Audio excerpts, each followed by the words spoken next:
Permintaan saya kepada tim nasional Indonesia nanti ketika bertanding melawan Bahrain tanggal 25 Maret 2025 adalah jangan memandang remeh, jangan menganggap sebelah mata, jangan meremehkan intinya saudara-saudara. Kenapa? Karena Bahrain baru saja menjadi juara Piala Teluk setelah mengalahkan Oman 2-1. Piala Teluk adalah piala AFF untuk negara-negara teluk, negara-negara Arab. Bahaya ini saudara-saudara. Halo saudara-saudara. Jumpa lagi dengan komentator gadungan di sini. Dengan komentator yang gadungan. Seperti biasa, saudara-saudara, seperti biasa. Kalau kita sudah bertemu, pasti akan ada yang kita bicarakan. Akan ada yang kita perbincangkan. Kita ulas, kita analisis, kita bacotin, kita gibahin, kita cangkeman tentang sepak bola di seputaran Asia Tenggara. Di negara-negara tetangga, negara-negara sahabat, negara-negara jiran, negara-negara serumpun. Indonesia, Malaysia, Thailand, Vietnam, Laos, Myanmar, Kamboja, Filipina, Brunei, Darussalam, Singapura, Timor Leste, Australia, Wakanda, Konoha, negara api, negara angin, negara air, negara dongeng. Dan sekitarnya. Semua akan kita bicarakan secara fair, secara jujur, secara adil, tanpa muatan politik, tanpa kebencian, tanpa provokasi, hanya berdasarkan fakta dan bukan klaim semata, saudara-saudara. Tidak ada hoax, tidak ada hoax, tidak ada hoax, baik yang sudah lama maupun yang terkini. Bebas, saudara-saudara, bebas, bebas, bebas, bebas, bebas. Yang penting, sopan.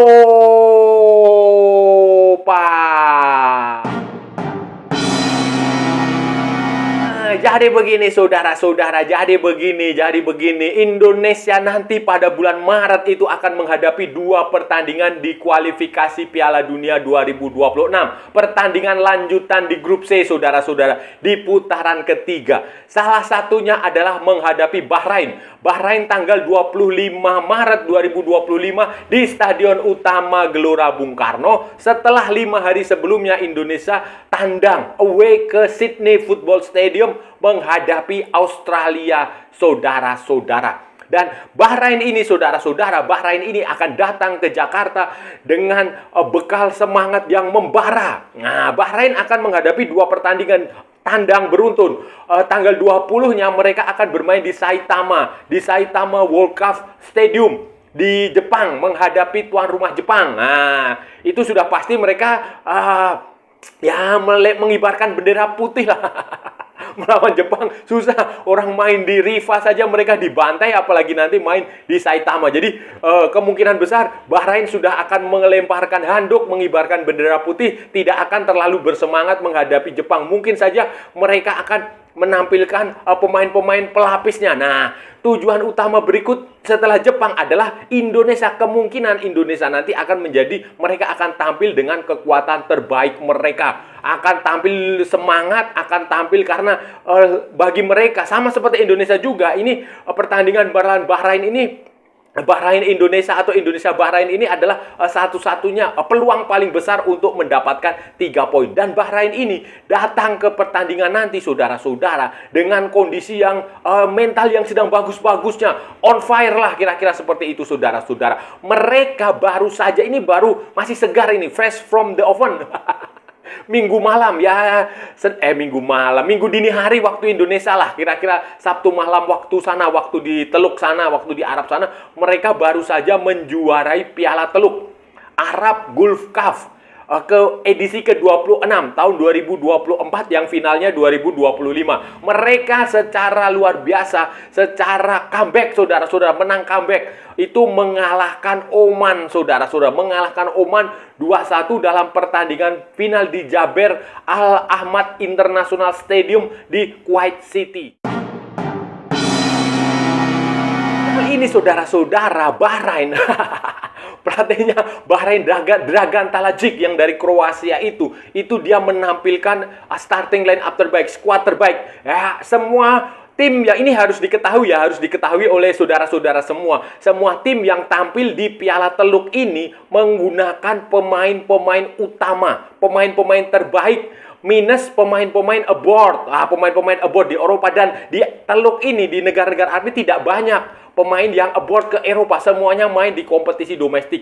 Mereka menggunakan pemain utama semua karena liga mereka itu sedang libur musim dingin. Mengikuti agenda di Eropa kan mereka semua. Jadi mereka sedang dan sehingga diliburkan sehingga bisa menampilkan kekuatan berbeda dengan Asia Tenggara, beda dengan ASEAN, beda dengan AFF, negara-negara Piala AFF yang negaranya sombong-sombong lah. gengsian sehingga menganggap diri mereka seperti tim-tim internasional macam Brasil, macam Argentina, sehingga tidak mau menampilkan skuad utama dengan berbagai alasan yang bullshit lah menurut saya. Itu.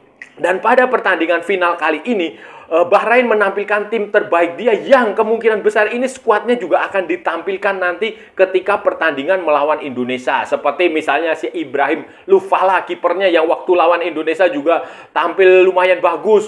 Kemudian ada Mahdi Al-Humaidan, kemudian Mohamed Al-Romaini, Ali Madan ada di situ, saudara-saudara. Mohamed Marhun, Mohamed Marhun juga main. Kemudian Amin Benaldi, Syed Dina Said, itu semuanya lah pemain utamanya mereka tampil dan hasilnya mereka menang 2-1. Mereka sempat tertinggal lebih dahulu melalui Al-Mushaifri di menit ke-17, tetapi kemudian comeback melalui penaltinya Marhun dan bunuh dirinya pemain Oman Al-Musalami 2-1, dan ini menjadi gelar kedua Bahrain di Piala Teluk setelah sebelumnya mereka menjadi juara tahun 2019. Ya lumayan lah, sudah pernah juara setidaknya, beda dengan Indonesia yang belum pernah juara di Piala AFF. Perjalanan Bahrain menuju final dan juara ini juga tidak mudah, saudara-saudara. Dia kan ada di grup yang sama dengan Irak. Irak itu adalah juara bertahan Piala Teluk dan tim yang cukup tampil cukup bagus di kualifikasi Piala Dunia 2026 zona Asia, dengan pula punya potensi lolos lah si Irak itu ke Piala Dunia. Mereka juga tergabung dengan Arab Saudi. Arab Saudi maupun Irak itu juga tampil dengan tim terbaik dia. Pemain-pemain utama semua tampil situ kecuali yang main di Eropa ya. Kecuali yang main, dan hasilnya adalah Bahrain mampu mengalahkan Arab Saudi 3-2, kemudian mampu mengalahkan Irak 2-0. Dua pertandingan awal itu sudah membuat dua pertandingan awal dengan dua kemenangan itu sudah membuat Bahrain lolos ke semifinal. Sehingga di pertandingan ketiga mereka tampil dengan pemain cadangan main-main lah. Sehingga mereka hanya kalah 1-2. Dan di semifinal mereka menghadapi tuan rumah Kuwait, menang 1-0, saudara-saudara. Menang 1-0 oleh si Marhun. Si Marhun itu dia ngegolin, rajin cetak gol juga dia. Si Marhun ini kemudian dia juga menjadi top skor pencetak gol terbanyak di Piala Teluk dengan 3 gol bersama dengan Abdullah Al-Hamdan dari Arab Saudi dan Isam Al-Sabhi dari Oman, saudara-saudara. Ini menjadi modal yang cukup bagus nanti ketika berhadapan dengan Indonesia, yang Indonesia sebenarnya itu bisa menggunakan Piala AFF sebagai ajang pemanasan sebelum pertandingan melawan Bahrain ini. Sebenarnya itu seharusnya bisa melakukan itu dengan menggunakan pemain-pemain senior yang ketika pemain-pemain abroad-nya itu bergabung, ketika pemain-pemain keturunan itu bermain, mereka duduk di bangku cadangan. Itu sebenarnya bisa dilakukan, tetapi ternyata tidak dilakukan dan Indonesia gagal di fase grup dengan tim U22 dikalahkan oleh Filipina, dan sekarang Bahrain menjadi juara Piala Teluk dan mereka akan sebentar lagi, tidak lama lagi lah, ini kan bulan Januari, Februari, Maret, tanggal 25 itu akan datang ke Jakarta menghadapi Indonesia, dan ini akan menjadi lawan yang cukup berat, saudara-saudara. Tapi Bahrain nanti, saudara-saudara, Indonesia harus fokus, konsentrasi. Tidak usah lagi kejadian di pertandingan pertama bulan apa ya, September atau Oktober yang lalu ya, di Riva itu diungkit-ungkit lagi, itu nggak usah. Sudah itu tutup buku, nggak usah lagi dipermasalahkan yang 90 plus berapa itu. 90 plus 6 atau 90 plus berapa itu nggak usah lagi dipermasalahkan. Tutup buku di situ, karena kalau itu kita permasalahkan terus itu kita akan flashback, kasihan pemain nggak akan fokus, pemain justru akan terbebani, pemain justru akan emosinya akan keluar lagi, akan marah-marah lagi, akan stres, akan frustasi. Nggak usah itu diungkit-ungkit lagi, termasuk supporternya juga nggak usah melakukan itu, nggak usah juga melakukan intimidasi berlebihan, nggak usah melakukan provokasi yang berlebihan, nggak usah, biasa saja, fokus ke pertandingan, karena ini nanti akan menjadi lawan yang tidak akan mudah. Kalau saudara-saudara melihat hasil pertandingan di Piala Teluk dan jalannya pertandingan di Piala Teluk ini, Bahrain yang sekarang ini sudah relatif jauh lebih bagus dari Bahrain yang dihadapi Indonesia waktu pertandingan pertama yang kontroversial itu, saudara-saudara. Pertandingan pertama ya, jadi mereka relatif jauh lebih bagus, dan catatan hasil pertandingannya juga sudah mulai lumayan, saudara-saudara, mulai lumayan dengan 4 kemenangan dari 5 pertandingan terakhir yang didapatkan. Itu otomatis secara moral, secara mental itu akan jauh lebih bagus. Di sisi lain, Indonesia juga sedang dirumorkan, sedang diganggu oleh rumor-rumor tidak sedap soal masa depan Sintayong yang menurut media Italia Tuttosport akan digantikan oleh pelatih dari Eropa. Itu jadi ini kontras lah, saudara-saudara, kontras. Di satu sisi Bahrain sedang dalam performa yang bagus, sedang dalam kepercayaan diri yang baik, sementara di sisi lain tim nasional Indonesia sedang diganggu oleh faktor non teknis, rumor tentang Sintayong. Jadi ini harus fokus lah. Itu saudara-saudara, karena itu menurut saya masalah Sintayong ini segera diselesaikan lah, segera diselesaikan. PSSI, Erick Thohir nggak usah bikin manuver-manuver lah, nggak usah bikin isu-isu yang tidak berdasar atau apalah, karena sebenarnya ya isu-isunya itu sendiri juga datangnya dari PSSI lah, saudara-saudara. Emang dari siapa? Emang dari saya? Ya kagak lah, itu pasti isunya datang dari PSSI. Ya itu berhentilah menggelontorkan isu-isu yang tidak penting. Misalnya soal Sintayong, kalau memang PSSI masih ingin mempertahankan Sintayong, ya sudah, bikin pernyataan yang tegas, jelas, dan lugas tentang ini. Ada berita tentang Tuttosport kemarin yang kita bahas di edisi sebelumnya, dibahas dengan jelas, dibantah dengan tegas juga. Tetapi kalau memang mau mengganti pelatih, ya sudah, gantinya sekarang. Ini kemarin kan sudah kita bahas kan, kalau mau diganti ya sekaranglah waktunya, karena ada waktu cukup Januari, Februari, Maret bagi pelatih baru yang asal Eropa katanya. Itu untuk mempersiapkan skuad. Dia akan melihat pemain Indonesia siapa-siapa saja. Dia akan mempelajari, oh cara main Indonesia begini, oh pemain ini karakternya begini, cara mainnya begini, oh taktik yang tepat begini, formasi yang tepat begini. Itu butuh waktu. Dan sekaranglah waktunya yang tepat. Januari, Februari, Maret. 3 bulan. 2,5 bulan ya. Itu waktu yang cukup untuk sebuah tim, sebuah tim untuk sebuah pelatih, seorang pelatih baru untuk mempelajari. Tetapi kalau nanti pada bulan Februari atau bulan Maret, ya percuma, saudara-saudara, percuma tak berguna, percuma tidak berguna. Jadi memang harus fokus sejak sekarang, tidak usah, hindarilah rumor-rumor yang tidak perlu, nggak usah bermanuver-manuver atau cari muka di depan netizen atau supporter, nggak usah. Jadi fokus aja, beri kepastian, iya ya iya, tidak ya tidak.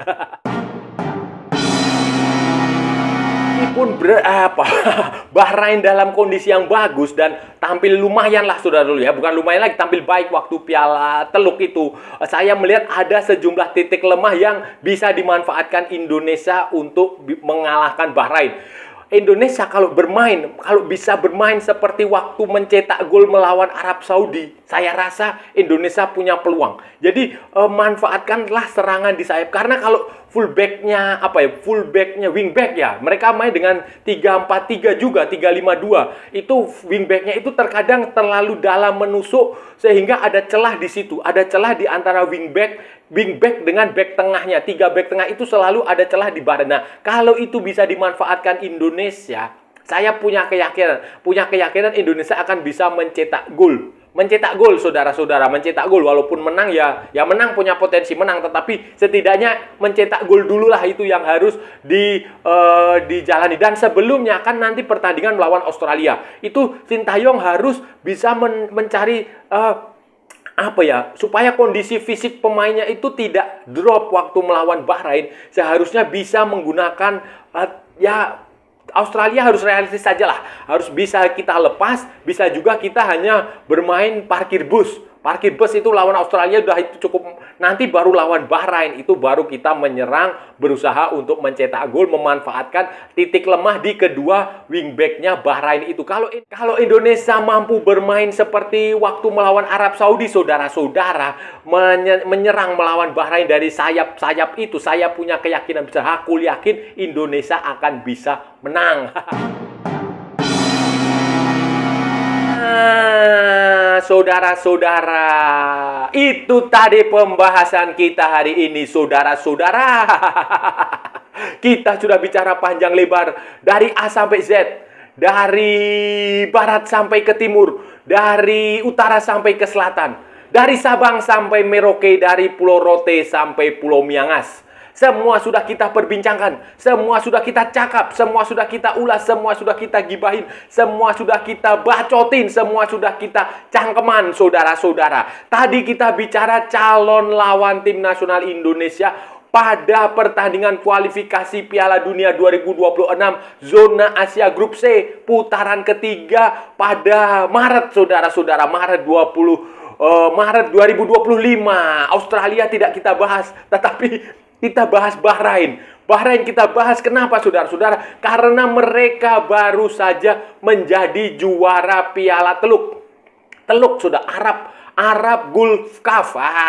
Ke-26, turnamen yang edisi ke-26 tahun 2024 sebenarnya, tetapi finalnya 2025. Ya sama kayak Piala AFF lah, saudara-saudara. Itu Bahrain menjadi juara setelah mengalahkan Oman 2-1. 2-1, saudara. Sebelumnya mereka mengalahkan Kuwait di semifinal. Sebelumnya lagi mereka mengalahkan Arab Saudi, mengalahkan Irak, dan kalah dalam pertandingan yang tidak menentukan melawan Yaman. Berbeda dengan Piala AFF 2024 yang banyak sekali negara-negara di Asia Tenggara gengsi menampilkan skuad terbaik. Mereka hanya menampilkan tim cadangan. Piala Teluk ini, saudara-saudara, Arab Gulf Cup. Piala Teluk khusus negara-negara Arab yang diikuti oleh 8 negara Arab itu, saudara-saudara, dibagi menjadi 2 grup dan digelar di Kuwait itu, saudara-saudara, menampilkan skuad terbaik mereka. Semua tim tampil dengan kekuatan terbaik. Bahkan negara-negara seperti Arab Saudi, mana lagi, Qatar, Oman, apa semua, Bahrain, termasuk Kuwait, ini semua meliburkan kompetisinya supaya para pemain domestiknya, para pemain yang bermain di liga domestiknya itu bisa tampil. Bisa tampil, saudara-saudara, supaya mereka bisa tampil, kemudian menampilkan kekuatan terbaik, kecuali ya pemain-pemain abroad yang di Eropa sudah pasti mereka tidak tampil. Tetapi kan mayoritas pemain-pemain di Timur Tengah, di Teluk itu kan mereka bermain di kompetisi dalam negeri mereka sendiri. Dan ini sesuatu yang luar biasa. Bahrain menjadi juara ini untuk kedua kalinya, saudara-saudara. Untuk kedua kalinya setelah sebelumnya tahun, kalau nggak salah 2019 ya. 2019, kemudian sekarang 2024. Dan ini akan menjadi boosting lah, istilahnya booster bagi mereka sebelum pertandingan menghadapi Indonesia. Karena ini pertandingan Piala Teluk ini adalah uji coba terakhir, persiapan terakhir sebelum nanti pertandingan FIFA Matchday di bulan Maret. Jadi di Januari dan di Februari tidak ada uji coba, sehingga mereka menggunakan Piala Teluk ini dengan sangat serius, berbeda dengan tim nasional Indonesia yang terkesan meremehkan dan cukup puas dengan tim U20 walaupun hasilnya mengecewakan. Dan saya rasa sudah cukup ya, saudara-saudara, pembahasan kita kali ini. Kalau ada salah-salah ya mohon maaf. Namanya juga gadungan, saudara-saudara. Wajar kalau gadungan itu salah. Tetapi kalau benar, berarti sebuah kebenaran. Kalau saudara-saudara merasa channel ini bermanfaat, berguna, menghibur, menginspirasi, silahkan like, share, and subscribe. Tapi kalau tidak, saudara-saudara abaikan saja. Skip, jangan ditonton, tetapi jangan nyampah. Maksudnya jangan bikin komentar yang menghina, melecehkan, merendahkan, menghujat orang atau negara lain. Santai aja, santai-santai, ini hanya bola. Ikuti juga akun media sosial komentator gadungan. Ada di Instagram, ada di Facebook, dan ada di TikTok yang bukan TikTok Shop, saudara-saudara. Oke, sampai bertemu lagi di edisi-edisi berikutnya dengan tema-tema yang jauh lebih tidak bermanfaat, dengan tema-tema yang jauh lebih tidak berguna, dengan tema-tema yang jauh lebih membagongkan. Salam olahraga dan merdeka!